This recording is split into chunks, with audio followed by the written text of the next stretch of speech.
प्राचीन नालंदा विश्वविद्यालय का भागना अवशेष में हम आए हुए हैं ना। तो अभी हम लोग कितनी शताब्दी में हैं? कितनी शताब्दी चल रहा है बच्चे लोग बताओ? 21वीं शताब्दी में है। अभी 21वीं शताब्दी है ना। आज से 200 वर्ष पहले जहाँ पे आप बैठे हैं ना, यहाँ से करीब 30 फीट से लेके 50 फीट ऊंचा तक ये मिट्टी का टीला था। आपको इसके बारे में जानते हैं कि टीला के अंदर नालंदा विश्वविद्यालय होगा, ठीक ना। यहाँ के बारे में पूरा जानकारी चीन देश में चाइनीज यात्री फाहियान वेनसांग और सिंह ने लिखा था अपने डायरी में।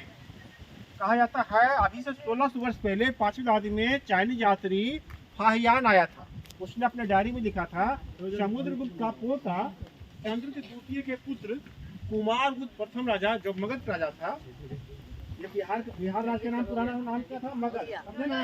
तो मगध के राजा कुमारगुप्त प्रथम राजा ने इस यूनिवर्सिटी को बनाया था। कौन राजा बनाया यूनिवर्सिटी? कुमारगुप्त प्रथम। एक बार बोलिए। तो कुमारगुप्त प्रथम राजा ने इस यूनिवर्सिटी को बनाया। उस समय चाइनीज यात्री फाहियान ने आया था। इसने अपने डायरी में लिखा था इसका मतलब कौन बनाया? अब सुनो, 200 वर्ष बाद यहाँ पे चाइनीज यात्री आया था वेनसांग, स्टूडेंट बन के आया, विद्वानों के गया चीन में बौद्ध धर्म फैलाया। वही वेनसांग अपने डायरी में लिखा था कि राजगीर से 12 किलोमीटर उत्तर दिशा में यूनिवर्सिटी 10 किलोमीटर लंबा और 5 किलोमीटर चौड़ा होता था, है ना। कितना लंबा चौड़ा यूनिवर्सिटी होगा तो बताओ? इसके पूरा पश्चिम उत्तर दक्षिण चारों दिशाओं में एक एक गेट होता था। गेट पर आजकल कौन लोग रहते हैं? Watchman, security guard. उस जमाने में गेट पर ही विद्वान लोग रहते थे जिन्हें द्वारपाल पंडित कहा जाता था। गेट पर ही पहले परीक्षा पास करना पड़ता था। जो परीक्षा पास करते थे उनकी एडमिशन होती थी। जिनकी एडमिशन हो जाती थी उनका रहने खाने पीने का व्यवस्था मगध के राजा 200 गाँव के राजा का इनकम आता था, इनकम यहाँ दान में दे दिया जाता था। इसलिए यहाँ पे जो भी बच्चे पढ़ते थे उनको फीस नहीं लगता था, सारा खर्च राजा ही देता था। 200 गाँव से इनकम आता था। अब जो भी स्टूडेंट पढ़ते थे उसको योग्यता के अनुसार एक ही विषय पढ़ना था, एक ही विषय में पढ़ करके विद्वान होना था। नालंदा में 108 विषय का पढ़ाया जाता था। 108 विषय के लिए 108 गुरुकुल की तरह 108 हॉस्टल बनाया गया। आप देख रहे थे ना, एक एक हॉस्टल में कुआं बना हुआ है, आंगन में सातों से कमरा है। तो कमरा जो हो गया स्टूडेंट जैसा रहने वाला कमरा हो गया, और आंगन में जो कुआं है वो पानी पीने के लिए हो गया। आंगन में ही पढ़ाया होता था। आंगन में गड्ढा था ना, वो चूल्हा था, उसमें खाना बनता था। तो दुनिया का सबसे पहला बौद्ध यूनिवर्सिटी नालंदा, दुनिया का सबसे पहला सबसे बड़ा यूनिवर्सिटी नालंदा, दुनिया का सबसे पहला रेसिडेंशियल नालंदा जो था।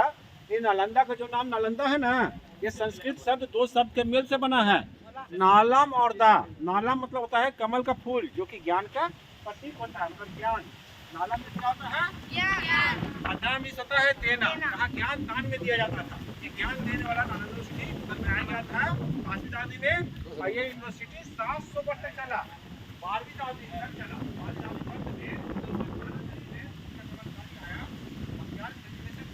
इसको जला दिया, इसको खत्म कर दिया। और 12वीं शताब्दी में इसको जला दिया गया था। तो 6 महीने जलते जलते मिट्टी के अंदर समा गया, जमीन दोष हो गया, स्टूडेंट टीचर को मार दिया गया। अच्छा, सबसे पहले बच्चे लोग ये बताओ, भगवान बुद्ध को ज्ञान प्राप्ति कहाँ मिला था? तो अभी से 1600 वर्ष पहले यूनिवर्सिटी बना। यूनिवर्सिटी बनने से 1000 वर्ष पहले, 2600 वर्ष पहले भगवान बुद्ध को ज्ञान की प्राप्ति मिला। बोध गया में भगवान बुद्ध जिसमें यहाँ पे आया करते थे, भगवान बुद्ध को आप लोग बोल गया, कितने लोग घूमे आप लोग बोल गया? भगवान बुद्ध को यहाँ पे आए थे ना, यहाँ पे पवारिका नाम करके आम का बगीचा था। भगवान बुद्ध यहाँ रुका करते थे। तो भगवान बुद्ध से 2 लोकल लोग भगवान बुद्ध के शिष्य बन गए, शारिपुत्र और महामोगलायन। शारिपुत्र जो थे बुद्ध के जो शिष्य थे, शारिपुत्र बुद्ध से पहले मर गए। उनका बॉडी को जहाँ जलाया गया ना, वहाँ राख पे समाधि बना दिया गया था। तो वहाँ पे पहले समाधि था। और बुद्ध के मरने के 200 वर्ष बाद चक्रवर्ती राजा अशोक राजा, ग्रेट किंग अशोक का बौद्ध राजा ने जब मतलब कि अशोक राजा ने जब बौद्ध धर्म अपनाया था कलिंग वार के बाद, कलिंगा युद्ध के बाद, तो उसने बोध गया में महाबोधि मंदिर बनाया। बौद्ध धर्म अपनाने के बाद सबसे पहले उसने 84 से ज्यादा बौद्ध मंदिरों का स्तूपों का निर्माण किया अशोक राजा ने, जिसमें कि बोध गया में महाबोधि मंदिर और नालंदा में समाधि के ऊपर स्तूप का निर्माण किया। अब समाधि के ऊपर जो स्तूप बनाया था अशोक राजा, छोटा सा, बट वो स्तूप आगे जाकर टूटने लगा। तो दूसरे राजा ने रिपेयर किया, तीसरे राजा ने रिपेयर किया, मैंने मरम्मत जब किया ना 7 राजा ने, वही स्तूप ऊंचा सामने दिख रहा है, इसमें 3 सीढ़ी दिखाई पड़ रहा था ना। पास में थोड़ा सा जितना ऊंचा है ना तो उतना छोटा था। मिडिल स्टेट जहाँ तक जा रहा है हर्षवर्धन राजा ने मरम्मत करके उतना ऊंचा किया। पाल राजा मानी इस यूनिवर्सिटी को सबसे पहले गुप्त राजा बनाया, उसके बाद हर्षवर्धन राजा ने इसको मरम्मत का काम किया 200 वर्ष के बाद। कन्नौज के राजा हर्षवर्धन, उसके बाद फिर बंगाल का नेपाल ले लिए। और ये जो उतना ऊंचा दिख रहा है लगभग 50 के अंदर दबा हुआ था, जगह खुदाई करके मिला। अब बुद्ध के जो शिष्य थे सारे पुत्र वो बुद्ध के ज्ञान में प्रथम थे। एक ज्ञान देने की जगह नालंदा बनाया गया। तो नालंदा मतलब क्या हुआ? ज्ञान देने वाला नालंदा। आप लोग कहते हैं ना बिहार स्टेट, बिहार राज्य, ये पहले क्या नाम था इसका? मगध। मगध से बिहार कैसे पड़ा नाम ये जानिए। देखिए बुद्ध काल में मगध की राजधानी राजगिरा था। चक्रवर्ती राजा अशोक के समय में मगध की कैपिटल था पाटलिपुत्र। अंग्रेज आने से पहले क्या था सर? पाटलिपुत्र मगध था। इसका नाम अंग्रेज ने बिहार कैसे दिया? जो वेनसांग खयाल डायरी को पढ़ा ना अंग्रेज अलग हमने यहाँ से 7000 बुक लेके गया था वेनसांग। उसी को डायरी को पढ़ने के बाद इसका पूरा जानकारी पता चला कि बुद्ध की ज्ञान की धरती बोध गया। आज देखे थाईलैंड, जापान, चीन, Korea, Tibet, Burma, Indonesia, Malaysia जितना देश है सब देश बौद्ध धर्म मानने वाला देश है। ये सब बौद्ध धर्म मानने वाले देश कैसे क्यों बना? क्योंकि नालंदा का विद्वान लोग बौद्ध धर्म का प्रचार किए। थाईलैंड, जापान, चीन, कोरिया जा के बौद्ध धर्म का प्रचार किए। अच्छा आप लोग बौद्ध भिक्षु को देखे हैं? माथा मुड़ाए रहते हैं, बुद्ध के तरह ड्रेस में रहते हैं। बौद्ध भिक्षु को देखे हैं? माथा मुड़ाए हुए बुद्ध के तरह ड्रेस में रहते हैं। वो सब बौद्ध भिक्षु को मॉन्क बोलते हैं अंग्रेजी में, हिंदी में बोलते हैं बौद्ध विहार। मैंने बौद्ध मॉन्क को बौद्ध भिक्षु बोलते हैं, लेकिन बौद्ध भिक्षु जहाँ रहते हैं उसको मोनास्ट्री बोलते हैं इंग्लिश में। और बहुत बड़ा मोनास्ट्री को क्या बोलेंगे? बिग मोनास्ट्री को मैंने बौद्ध विहार से महाविहार। इस नालंदा का नाम था नालंदा महाविहारा।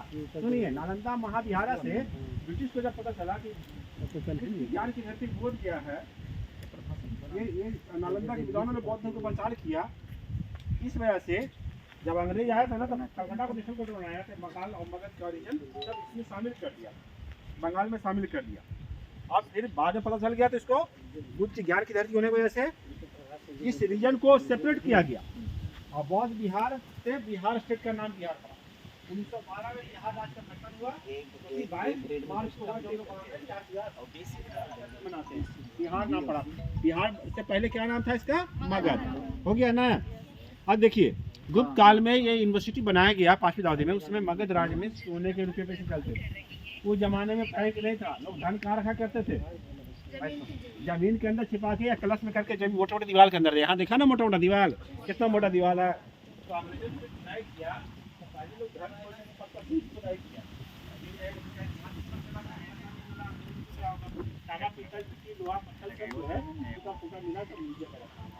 तो जितना भी बुद्ध की मूर्ति देखिएगा ना टूटा फूटा हुआ है, जैसे काले पत्थर के अंदर मूर्ति देखा था ना टूटा हुआ है, गोल गोल जो बना हुआ स्तूप है।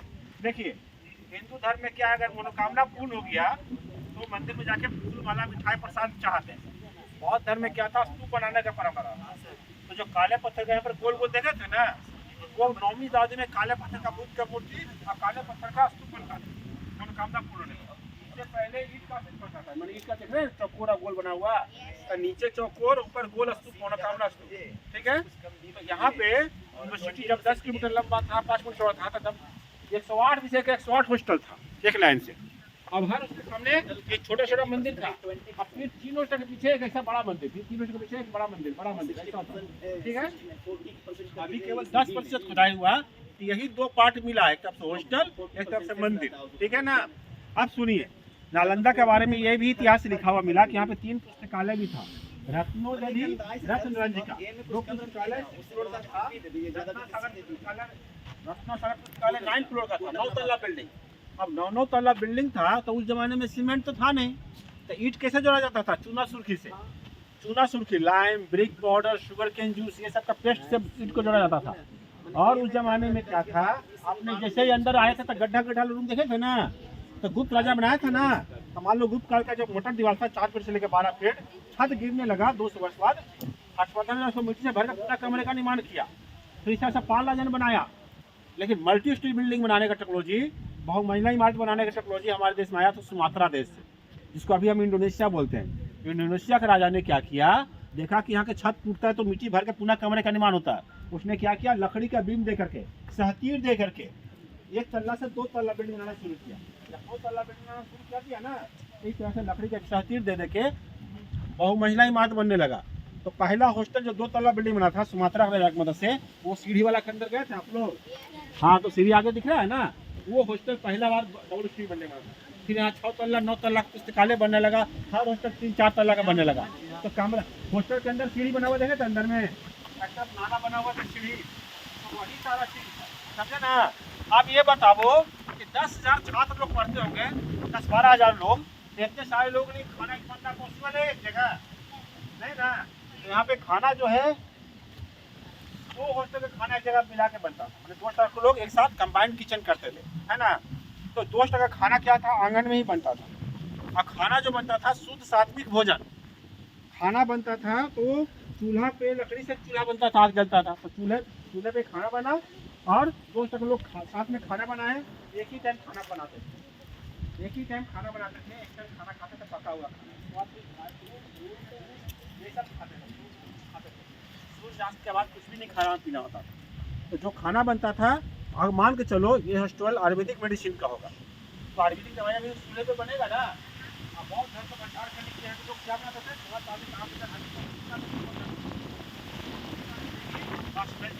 भट्टी का रूप काम में काटता था। तो वो हम चूल्हा वाला हॉस्टल अभी हम दिखाएंगे। ऐसा था, नीचा हर जगह है, कहीं जाना अलाउ नहीं है, दीवार पे चढ़ना मना है। तो कुआं और हॉस्टल का आंगन सारा देखेंगे, गुप्तकालीन हर्षवर्धनकालीन 2 सर्फेस से पता चलेगा। जमीन के अंदर चूल्हा था वही ना, जमीन के अंदर चूल्हा देखे। हाँ, तो ऐसा ही हॉस्टल का पार्ट है। इधर से हॉस्टल मिला 11 गो, 10 किलोमीटर लंबा का 108 था। यहाँ से छोटा छोटा मंदिर 108 छोटा मंदिर था, और वो बड़ा बड़ा मंदिर 3 हॉस्टल के पीछे एक बड़ा मंदिर था। हाँ, पहले के जमाना में, अंग्रेज के जमाना से पहले, अंग्रेज के आने से पहले हमारे यहाँ घर के अंदर शौचालय नहीं होता था। इधर शौचालय नहीं है, यहाँ से 100 मीटर दूरी के बाद शौचालय होता था। वो बाउंड्री के बाद एक लाइन से बड़ा बड़ा मिट्टी का घड़ा में जला हुआ अथी मिला, मतलब मिट्टी का घड़ा जमीन में कट के गड़ा हुआ, क्या गया होगा, ऐसा भारतीय प्रथा बताता है। तो अभी जो है वही पार्ट मिला है। इस तरफ इसका सबसे मेन मंदिर, उसको पूजा करने लोग आते हैं, बहुत धर्म के लोग, 600 रुपये टिकट भी देना पड़ता है, आते हैं तो 1 साल पूजा करते हैं। अभी जगदीश आप देखो, जगदीश आप निकालते। तो ये जो है मेन मंदिर, इधर सारा बौद्ध मंदिर था, इसमें दूसरा मंदिर, दूसरा धर्म का मंदिर है। हाँ, कोई भी बच्चा पढ़ सकता है, हिंदू धर्म वाला ही पढ़ेगा, और धर्म वाला ही पढ़ेगा, जैन धर्म वाला ही पढ़ेगा, लेकिन हर किसी को बौद्ध भिक्षु बनकर रहना पड़ेगा, क्योंकि ये बौद्ध यूनिवर्सिटी है। तो बौद्ध भिक्षु रहने वाला जगह को मोनास्ट्री बौद्ध विहार है ना इंग्लिश में, और बहुत बड़ा मोनास्ट्री को महाविहार, का नाम क्या था, नालंदा महाविहार। तो 3 पुस्तकालय था, 3 राजा ने बनाया, कुमारगुप्त राजा, हर्षवर्धन राजा, पाल राजा, याद रखना है ना, ये सब क्वेश्चन आएगा, ठीक है। और 700 वर्ष तक चला। इसको नष्ट किसने किया, तुर्की के बख्तियार खिलजी ने नष्ट कर दिया। इसका खोज कैसे हुआ, चाइनीज यात्री वेल्सन की गाड़ी से खोज हुआ है, पढ़ करके किसने खोज किया, अलेक्जेंडर कनिंघम ने खोज किया, ठीक है जी। तो अब जो है ये पार्ट केवल 1 ही किलोमीटर लंबा चौड़ा खुदाई हुआ। यहाँ से 2 किलोमीटर दूरी बाद बहुत बड़ा मिट्टी का टीला है, इतना ही बड़ा, खुदाई होना बाकी है। और नया खुदाई यहाँ से करीब 5 मिनट दूरी पर चल रहा है। वहाँ भी ऐसे कमरे बना हुआ है, ऐसे आंगन बना हुआ है, वैसे मंदिर बना हुआ है, वहाँ भी मिल रहा है। तो आके बच्चे लोग को देखना है तो इसमें जाकर देखो, गड्ढे आंगन में कुआं है, और कुआं भी देखोगे और चूल्हा भी है। 50 से कमरा, एक स्टूडेंट का कमरा, ऐसा 325 कमरा अभी मिला।